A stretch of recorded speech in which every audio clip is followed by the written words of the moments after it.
शीघ्र आसुथिबा प्रभु जीशु ख्रीष्टଙ୍କ नामरे समग्र ओडिशार ख्रिस्टियान भाई भौणी मानकु मोहर बहुत बहुत साधुवाद एवं नमस्कार। एक विशेष सूचना देवा निमंते एक क्षुद्र वीडियो माध्यम रे मु चेष्टा करूछि। चलित मास 22 तारीख 2024 मसीहा आम समस्त एक दुखपूर्ण दिन थिला।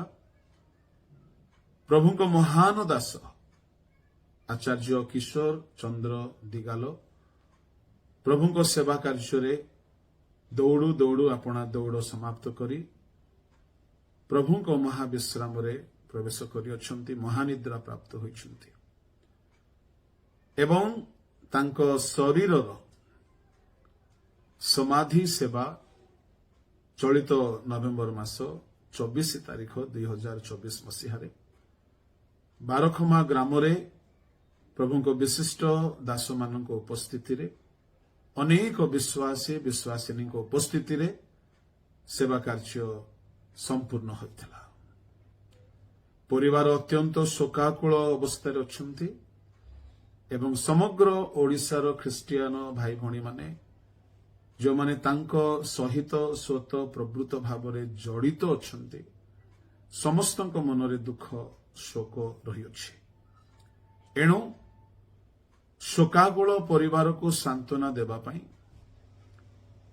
एही चलित वर्ष डिसेम्बर मास 2 तारीख 2024 मसीह बारखमा ग्राम रे सकाळ 9 घंटिका समय ठारू अपराह्न 2 घंटिका पर्यंत एक विशेष कार्यक्रम आयोजन करा जाय अछि। कार्यक्रमर नाम हेउछि स्मृति वो सांत्वना सभा।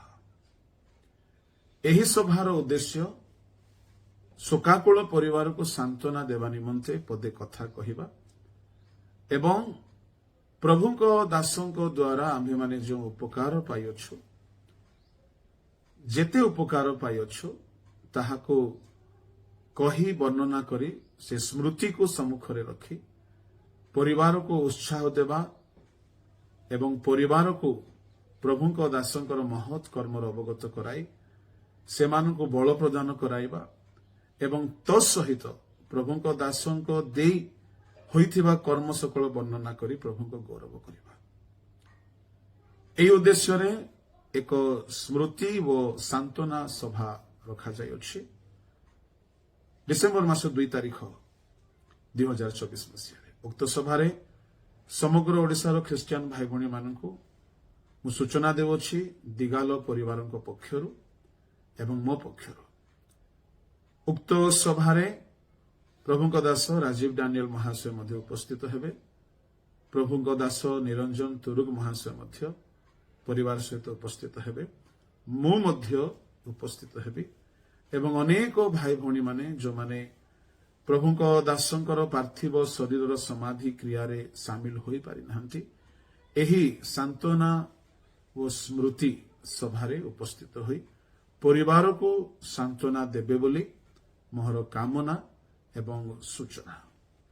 आसंतु प्रभु लोक माने से दिन माने उपस्थित होई परिवार को सांत्वना देओ प्रार्थना करो एवं प्रभु दासंकर स्मृति को सेठारे आमे प्रकाश करी प्रभु को गौरव करो। प्रभु नाम रे पुणी थरे ए सूचना सहित मु अनुरोध करूछि आपण समस्तंकर उपस्थिति उक्त सभारे कामना करी धन्यवाद सहित मु रहिली। Praise the Lord.